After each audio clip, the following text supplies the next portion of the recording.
여러분들은 인생의 전성기가 언제였나요? 가장 화려했던 날들. 인생의 전성기. 아마 누구나 다 전성기라고 생각하는 날들이 있을 겁니다. 저도 이렇게 생각해 보면 아무래도 20대 때가 아닌가라는 생각이 들어요. 신앙적으로는 가장 어두웠던 시기였긴 했지만 그래도 시쳇말로 제일 잘 나갔던 시기다라고 할 수 있는 때가 20대였던 것 같아요. 근데 전성기라는 말이 어른들한테만 있는 말은 아닌 것 같습니다. 왜 대학생들 사이에서도 나 때는 말이야 이런 말들을 한다고 하더라고요. 복학생들이 신입생들을 앞에 놓고 야, 나 때는 말이야 이런 얘기도 하고 내가 예전에는 이런 말들을 한다는 거예요. 그래서 그런 걸 보면 나이를 불문하고 누구나 다 왕년이 있었던 것 같습니다. 왕년. 그러니까 모든 사람이 다 특별했던 때가 있었다는 거죠. 근데 생각해보면 내가 왕년에 말이야, 나 때는 말이야 이렇게 말을 한다는 건 지금은 그렇지 않다는 뜻이잖아요. 그러니까 지금은 내가 가장 특별하고 화려했던 그 시기와 같지 않다고 느끼기 때문에 그날을 회상하기도 하고 추억하기도 한다는 거죠. 그래서 우리는 우리보다 더 특별하고 화려한 왕년을 가진 사람을 살펴보고 있습니다. 누군지 아시죠? 네, 바로 모세입니다. 모세는 왕년이 있었어요. 정말 특별한 시기가 있었죠. 우리랑은 비교할 수도 없는 특별함. 한 나라, 그것도 그냥 작고 보잘것없는 나라가 아니라 당대 최고의 문명, 지금으로 말하면 가장 선진국이었던 애굽의 왕자였잖아요. 40년 동안 궁궐에서 최고의 힘과 권력을 누리며 살았습니다.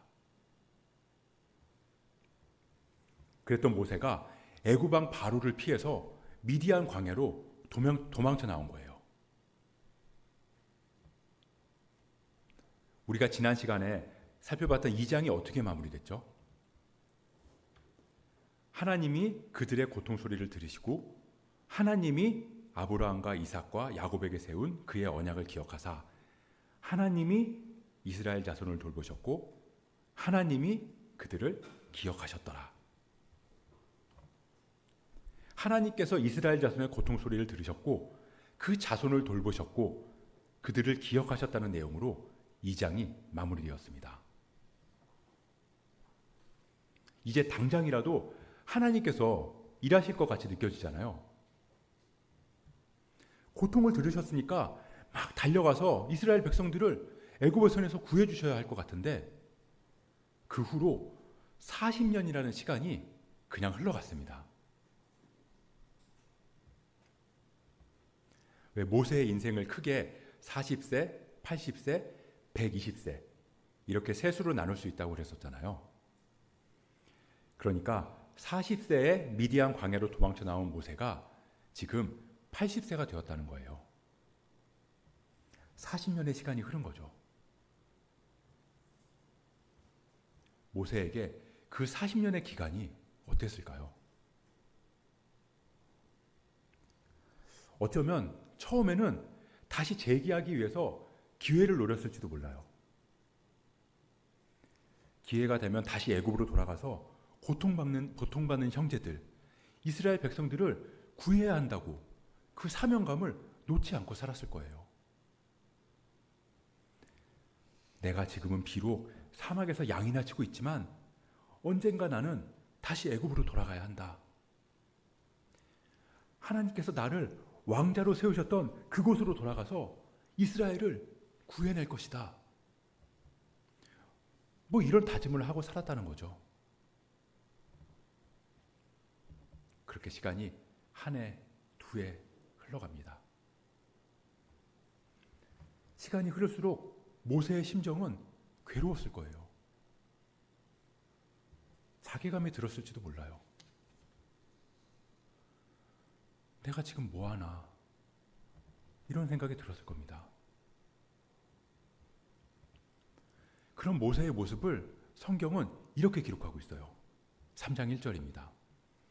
모세가 그의 장인 미디안 제사장 이드로의 양떼를 치더니 그 떼를 광야 서쪽으로 인도하여 하나님의 산 호렙에 이르매.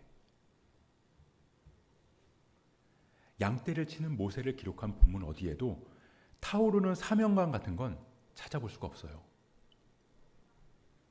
지금 모세는 아주 평범하고 일상적인 삶을 살아가고 있는 겁니다. 왜 시편에 보면 모세가 자신의 삶을 돌아보면서 적은 시가 있는데요. 시편 90편이에요. 모세의 기도라는 제목이 붙어 있는데요. 그 모세의 기도 시편 90편 10절을 보면 모세가 이렇게 이야기하고 있습니다. 우리의 연수가 70이요 강건하면 80이라도 그 연수의 자랑은 수고와 슬픔뿐이요 신속히 가니 우리는 날아가나이다. 우리가 이 땅을 사는 게 70년, 건강하면 80년이다. 근데 그 날들이 정말 순간처럼 지나가더라. 그렇게 평범하게 흐른 시간들, 성경조차 뛰어넘어버린 40년, 그 잃어버린 40년에 비해 그 안에 담긴 고통과 괴로움. 모세의 기도에서 그 시간의 무게감이 느껴지지 않나요? 그럼 그렇게 목자로 살아온 모세의 손에는 뭐가 남아있을까요? 1절을 보면 모세가 그의 장인 미디안 제사장 이드로의 양떼를 치더니 이렇게 기록하고 있는데요. 모세가 치고 있는 양떼가 누구의 양떼라고 그러죠? 네, 이드로의 양떼라고 그래요. 그러니까 40년 동안 양떼를 친 모세의 손에는 지금 양 한 마리도 없다는 거예요. 왜 자기 형 에서를 피해서 도망간 야곱도 외삼촌 라반의 집에서 양떼를 치잖아요. 근데 야곱은 라반의 집에서 나올 때 자기의 가축이 있었다고요. 근데 모세는 40년의 삶에도 불구하고 그 노력에도 불구하고 손에 남은 게 하나도 없다는 겁니다. 그러니까 뭐예요? 40년의 시간이 사명도 다 사그러들었고 삶의 의미도 잃은 채로 그냥 버릇처럼 습관처럼 살아가고 있었다는 겁니다.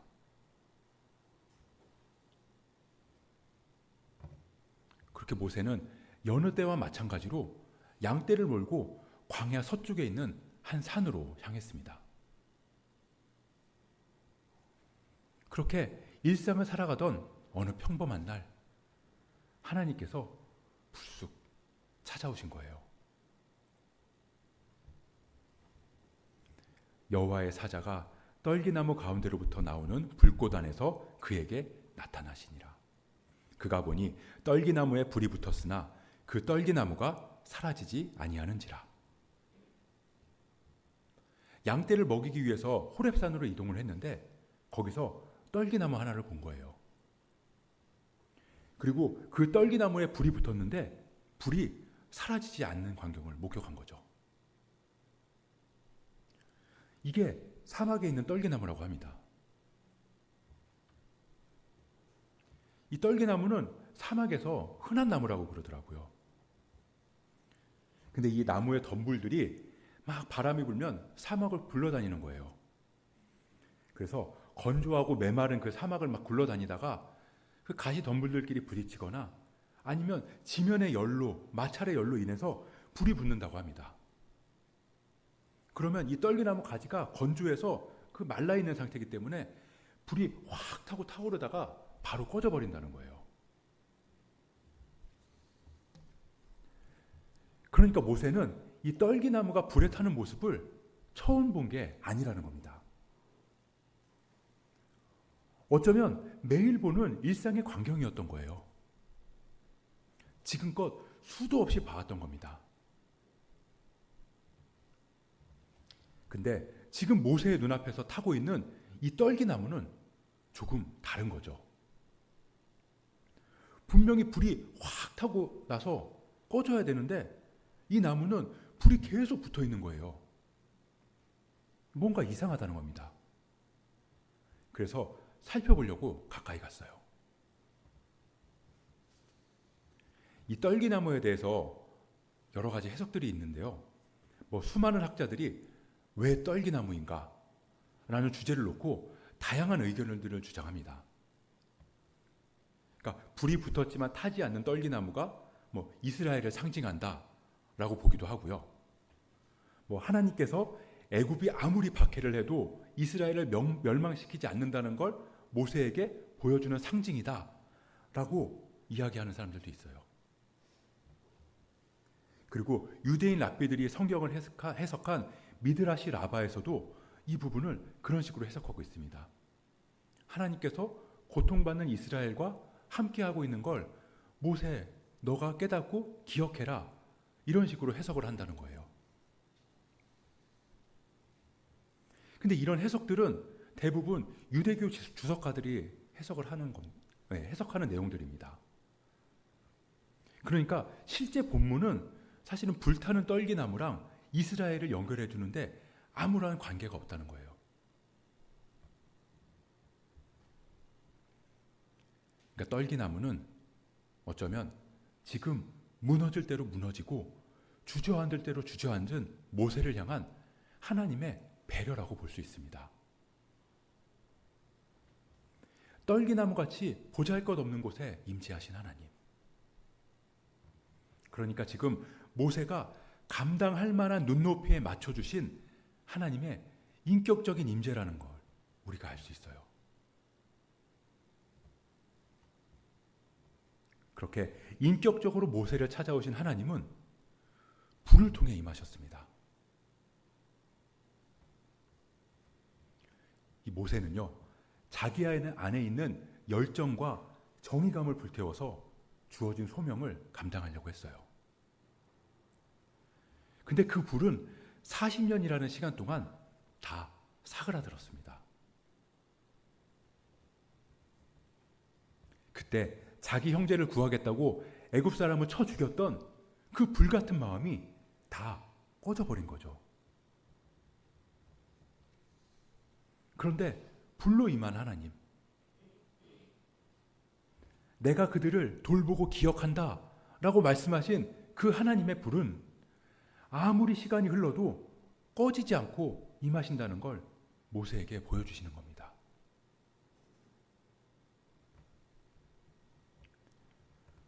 우리는 시간이 흐르면 다 잊어요. 그래서 하나님도 잊으실 거라고 생각한다는 거죠. 기도의 응답이 더디고 내가 원하는 때에 이루어지지 않으면 하나님께서 우리의 기도를 잊으셨다고 생각해요. 그런데 아니라는 거예요. 불로 임하시는 하나님은 우리 안에 있는 나의 생각과 계획을 다 소멸하시는 동시에 우리를 향한 하나님의 약속은 절대 꺼지지 않는 불로 임한다는 걸 우리에게 보여주신다는 거예요. 그렇게 꺼지지 않는 떨기나무를 보고 가까이 가는 모세를 하나님께서는 부르시죠. 모세야, 모세야. 그리고 말씀하세요. 5절입니다. 하나님이 이르시되 이리로 가까이 오지 말라. 내가 선 곳은 거룩한 땅이니 내 발에서 신을 벗으라. 내가 선 곳은 거룩한 땅이니 내 발에서 신을 벗으라. 우리가 신발을 벗는다는 건 무슨 의미죠? 우리는 그 의미를 잘 이해를 하지 못해요. 왜냐하면 우리는 신발을 벗는 게 주로 청결을 위한 목적이거든요. 밖에서 묻은 먼지가 집 안에 들어오는 게 싫어서 집에 들어오면 제일 먼저 신발을 벗어요. 그리고 어쨌든 신발을 신고 있는 것보다 벗고 있는 게 편하기 때문에 우리는 편리성을 위해서 신발을 벗습니다. 근데 고대 근동에서 신발을 벗는다는 건 우리가 생각하는 그 이상의 의미를 갖는다는 거예요. 이 신을 벗는다는 건 예의를 갖춘다는 거고 신분에 관한 문제였다는 겁니다. 왜 우리가 잘 아는 돌아온 탕자 얘기 있잖아요. 거기서 둘째 아들이 다시 아버지께로 돌아올 때 아버지께서 이 아들에게 해주는 게 있어요. 보자마자 옷을 입혀주고요. 손에 가락지를 껴주고요. 그리고 신을 신겨줘요. 한번 볼까요? 누가복음 15장 22절입니다. 아버지는 종들에게 이르되 제일 좋은 옷을 내어다가 입히고 손에 가락지를 끼우고 발에 신을 신기라. 아들이 신발을 신고 있지 않았다는 거예요. 그건 가난해서 신발을 못 신었다는 말이 아니고요. 종으로 살았다는 뜻이에요. 그러니까 종은 신발을 신을 수가 없었다는 거예요.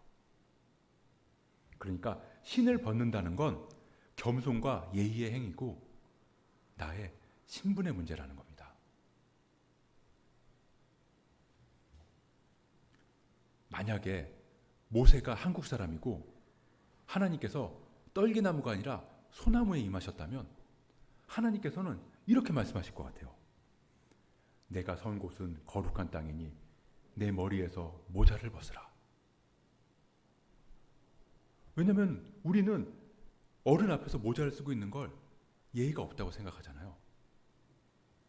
특히 인사 같은 걸 할 때는 꼭 모자를 벗고 인사를 해야 돼요. 어쨌든 하나님께서는 그렇게 모세에게 임하셔서 그곳이 거룩한 곳이니 신을 벗으라고 말씀하셨어요. 그럼 이 호렙산, 떨기나무가 거룩하기 때문에 그렇게 말씀하신 걸까요?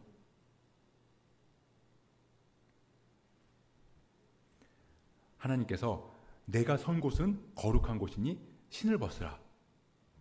이렇게 말씀하신 사람이 모세 말고 또 한 사람이 있습니다. 네, 여호수아. 여호수아 5장 15절입니다.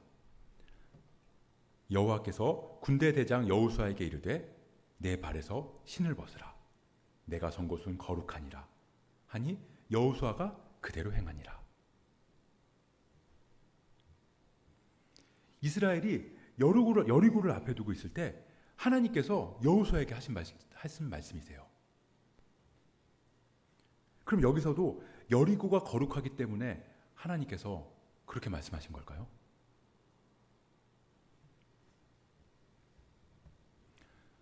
왜 세상 사람들은 교회 다니는 사람들을 비난하잖아요. 뭐 여러 가지가 이유가 있겠지만 제가 생각할 때는 그 욕을 하는 이유가 자신들과 다른 게 없기 때문이라고 생각해요.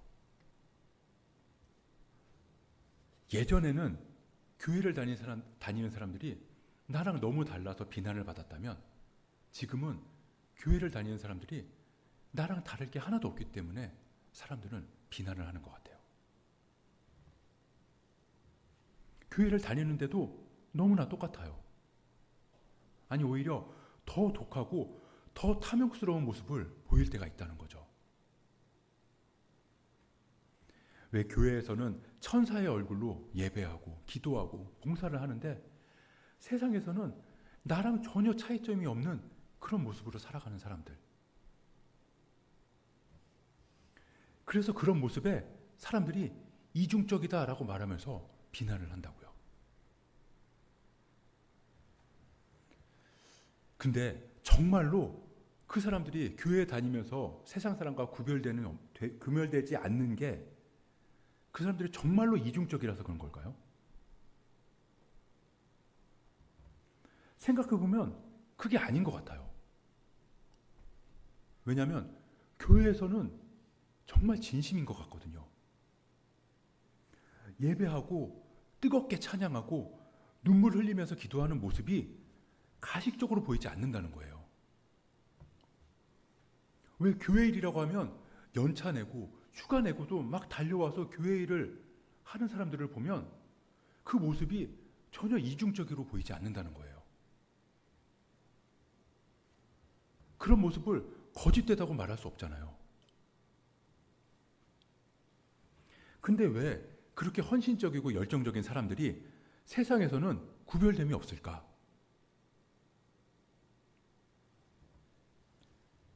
이건 제 생각인데요. 그건 아마 그렇게 배워왔기 때문이 아닐까라는 생각이 들어요. 그러니까 교회는 성스러운 곳, 세상은 속된 곳, 이런 논리를 갖게끔 만들어진 게 아닐까라는 생각이 든다는 거죠. 그래서 교회에서 예배하고 기도하고 헌금하고 헌신하는데 그건 거룩한 일이기 때문에 내 모든 걸 다 바칠 수 있는데 세상에서 공부하고 일하고 돈 벌면서 살아가는 모습은 그런 일들은 거룩하다고 배우지 못한 거죠. 그렇게 생각을 하지 않는다는 거예요. 그러다 보니까 내가 거룩하니 너희도 거룩하라. 거룩한 하나님이 계신 교회당에서는 거룩한 하나님을 닮아서 거룩하게 살려고 하는데 세상에는 하나님이 안 계시니까 거기서는 내가 거룩한 삶을 살 필요가 없다는 거죠.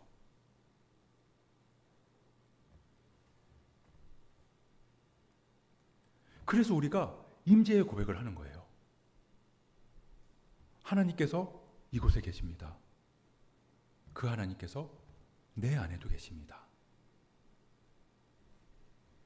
이곳 예배당에도 계시지만 여기뿐만 아니라 내 안에도 항상 계십니다. 그 고백을 하면서 살아가야 한다는 겁니다. 우리가 주의 날, 주일을 지키는 이유는 주일만 거룩하기 때문이 아니에요. 그럼 월요일부터 토요일까지는 거룩하지 않은 게 아니잖아요. 우리가 주일을 거룩한 날로 구별해서 지키는 이유는 다른 모든 날들도 거룩하게 하기 위해서입니다. 우리가 교회를 거룩하게 구별하는 이유는 교회뿐만 아니라 교회만 거룩하기 때문이 아니라 우리가 있는 모든 곳에서 하나님의 임재를 고백하면서 거룩하게 살아가기 위해서 그렇게 교회를 구별한다는 것입니다.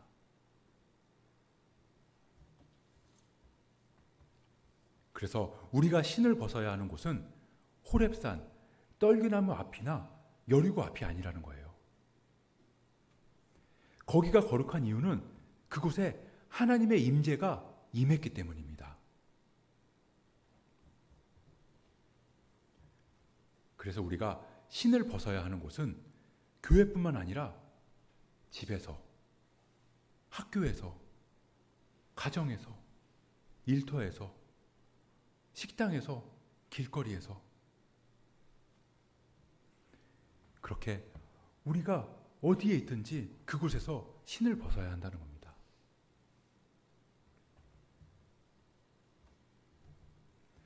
왜 아론과 미리암이 모세에게 대항한 적이 있어요. 그때 그들이 뭐라고 비난했냐면요. 여호와께서 모세와만 말씀하시냐? 우리와도 말씀하지 않느냐? 이렇게 비난을 했어요. 그때 하나님께서 뭐라고 그러셨냐면요. 민수기 12장 6절입니다. 너희 중에 선지자가 있으면 나 여호와가 환상으로 나를 그에게 알리기도 하고 꿈으로 그와 말하기도 하거니와 내 종 모세는 그렇지 아니하니 그는 내 온 집에 충성함이라.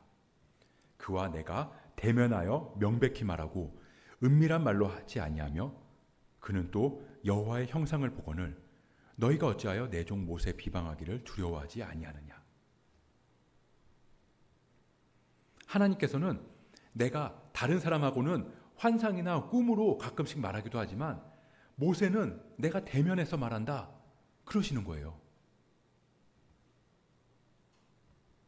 그럼 하나님께서는 어디서 모세랑 대면하시는 걸까요? 호렙산에서? 떨기나무 앞에서? 그날은 시작에 불과한 날입니다. 모세는 그날 이후로 모든 삶의 순간에서 신을 벗었어요. 그날 이후로 모든 순간, 모든 장소에서 하나님의 임재를 고백하면서 신을 벗었다고요.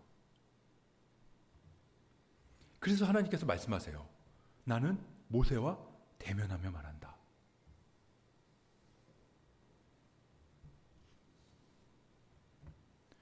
그렇게 모세의 평범한 날이 하나님 아래서 비범한 날이 되었습니다. 40년, 성경조차 뛰어넘어버린 시간, 그 일상의 시간들이 모세에게 특별함이 된 거예요.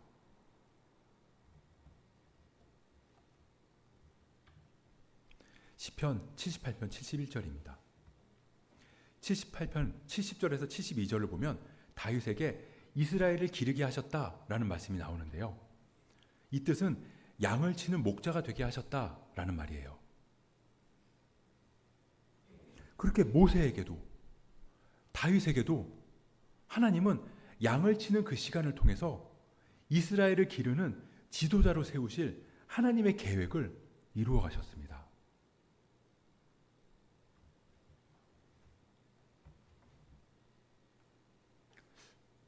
저는요, 직장 생활을 한 10년 정도 한 다음에 개인 사업을 시작했어요.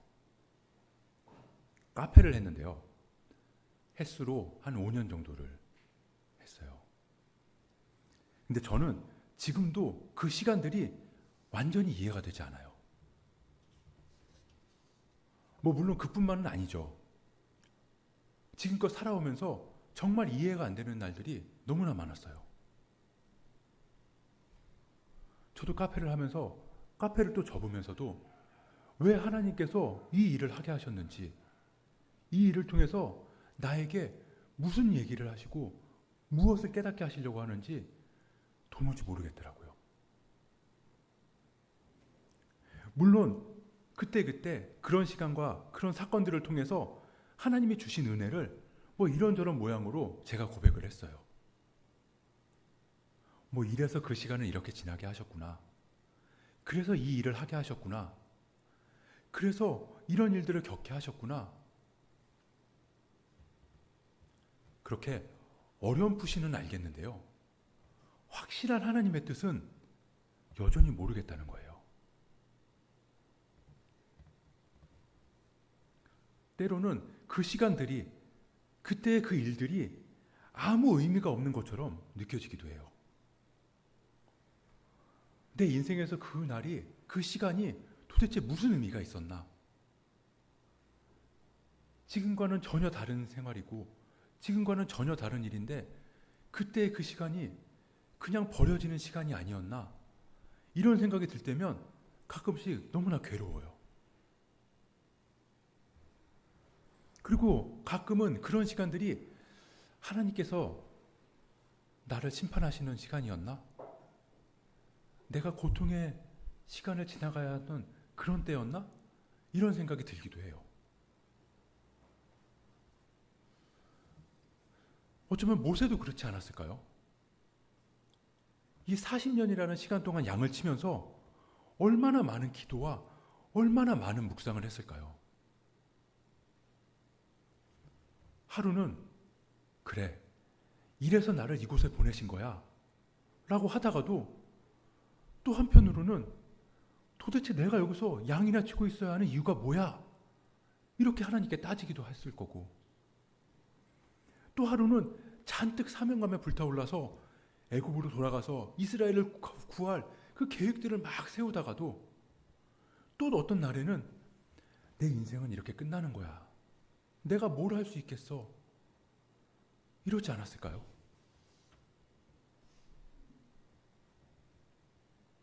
그런데요, 모세가 하나님을 만난 건, 아니 하나님께서 모세를 찾아오신 건 아주 지극히 평범한 일상적인 오히려 일상적이다 못해 무료할 만큼 단조로운 그런 날이었다는 거예요. 그날의 모세의 눈높이, 즉 일상에서 흔히 있는 일들 속에 임하셔서 내가 있는 모든 곳이 거룩한 곳이고 내가 지내왔던 모든 날들이 거룩한 시간이고, 그래서 앞으로 나와 함께할 날들, 앞으로 나와 함께할 모든 자리가 거룩한 자리라고, 그렇게 모세의 평범한 일상을 비범한 순간으로 바꾸셨습니다.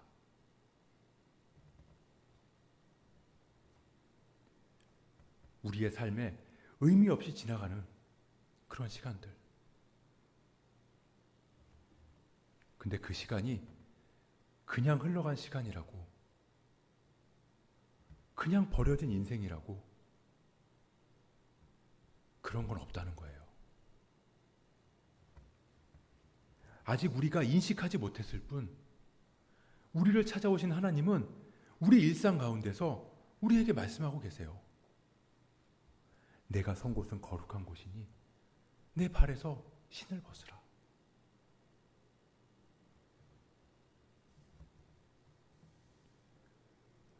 우리가 하나님과 동행하면서 하나님과 함께 하나님의 뜻대로 살아가는 신앙생활은 대단하고 거창한 게 아니에요. 놀라운 성령의 은사, 대단한 기적, 그리스도인이라면 특별한 걸 이루고 무언가를 해야 한다는 그런 생각들. 그런데 누가 그런 삶을 살아가겠어요? 누가 그런 거창한 그리스도인의 삶을 살아가는 사람이 우리 가운데 얼마나 되겠냐고요.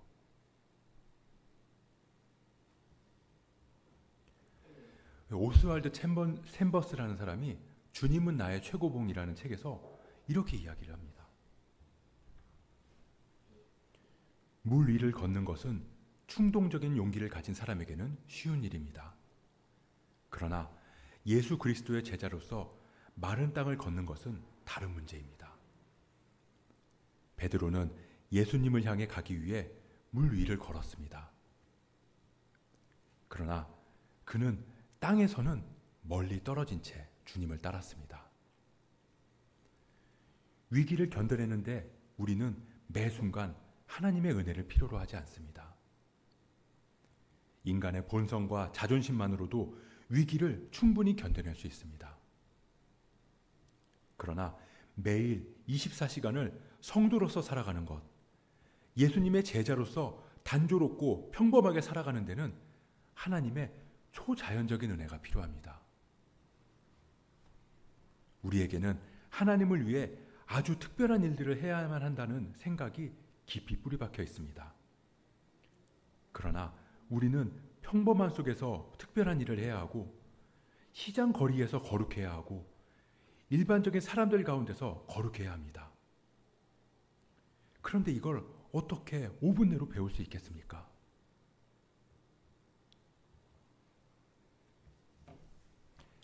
우리 대부분은요, 그저 평범한 일상을 살아갑니다. 그냥 하루에 밥 3끼 먹고요, 졸린 눈 비비면서 일어나서 학교 가고 출근해요. 가정에서 해도 끝이 없는 집안일을 해야 되고요, 사람들하고 부대끼면서 지지고 볶고, 때로는 다투기도 하고, 때로는 웃으면서 그렇게 살아가요. 그런데 하나님은 그런 일상의 삶에 찾아오신다는 거예요. 그리고 그 평범한 날들을 하나님을 대면하는 비범한 삶으로 살아갈 수 있게 우리를 해주신다는 겁니다.